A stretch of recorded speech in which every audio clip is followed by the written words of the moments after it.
Good morning সবাইকে। কেমন আছো সবাই? আশা করছি সবাই ভালো আছো আর আমরাও ভালো আছি। সকালবেলা ঘুম থেকে উঠেছি, উঠে প্রতিদিনের মতো যা কাজ থাকে সেগুলোই করছি। ঘর ঝাড় দিয়ে নিয়েছি, রান্নাঘরও পরিষ্কার করে নিয়ে বাসন টাসন বের করে রেখেছি।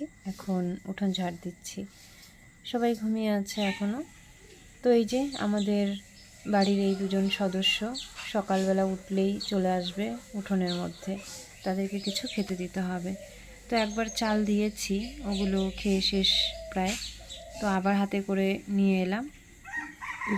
তো এগুলো দেওয়ার পর আর ওরা শান্তিমতো খেতে পারবে না, চলে আসবে মুরগি শালিক, এসে ওদেরকে তাড়িয়ে দেবে। আয় আয় আয় আয়, হ্যাঁ আয় আয়।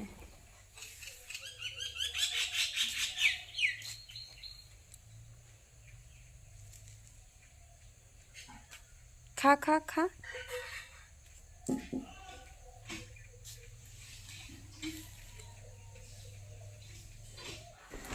সকালবেলা ওদেরকে খেতে দিতে না আমার ভীষণ ভালো লাগে।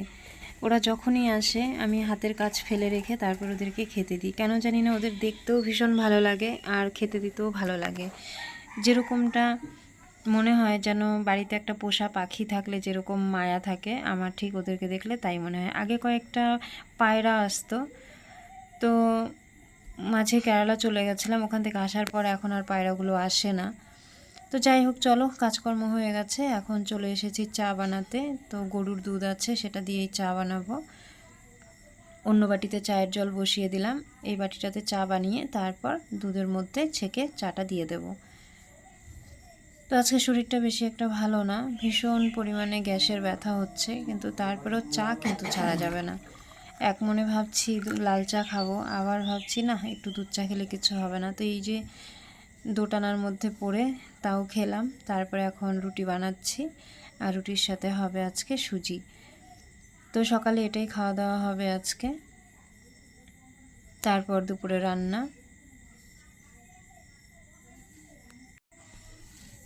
প্রায় 8 থেকে 10টা রুটি বানানো হলো। এই তো, মানুষ আমরা বাড়িতে এখন 6 জন, তো সমুদ্র তো বেশি খাবে না, ও একটাই খাবে। আর সুজিটা বানানো একটু শক্ত হয়ে গেছে, বেশ চাকা চাকা হয়ে গেছে আর কি। তো সকালের খাওয়া দাওয়া হলো বন্ধুরা। তারপর এখন দুপুরে রান্না, আর আমাদের তো নিরামিষ চলছে, কি রান্না করব কিছুই ভেবে পাই না। এ বাড়িতে খাওয়ার খুবই সমস্যা, সবাই সব কিছু খায় না। তো নিরামিষ দিন একটু পনির টনির হলে ভালো হয়, কিন্তু কেউ খাবে না। তো যাই হোক, এখন সয়াবিন রান্না করছি আর রান্না করছি শাক। তো দেখতেই পাচ্ছ, শুধু কাঁচা লঙ্কা আর শুকনো লঙ্কা দেখা যাচ্ছে শাকের মধ্যে। তো আমার তরকারিটাও হয়ে গেছে। দুরকমভাবে তরকারি করেছি, একজন আবার সয়াবিনও খায় না। তো এই হচ্ছে ব্যাপার। তো এখন এই যে দুপুরের খাওয়া দাওয়া শেষ করে তারপর ছেলে যাবে টিউশন, তো ওকে রেডি করিয়ে দিলাম। আজকে ভিডিওটা এইটুকুই, খুব বেশি আজকে ভিডিও করতে পারিনি, শরীরটা ভালো না বলে। তো ভিডিওটা আজকে এখানেই শেষ করব। সবাই ভালো থেকো, সুস্থ থেকো। যদি ভালো লাগে তাহলে একটা লাইক কমেন্ট করে দিও। তো দেখা হবে পরবর্তী কোনো ভিডিওতে।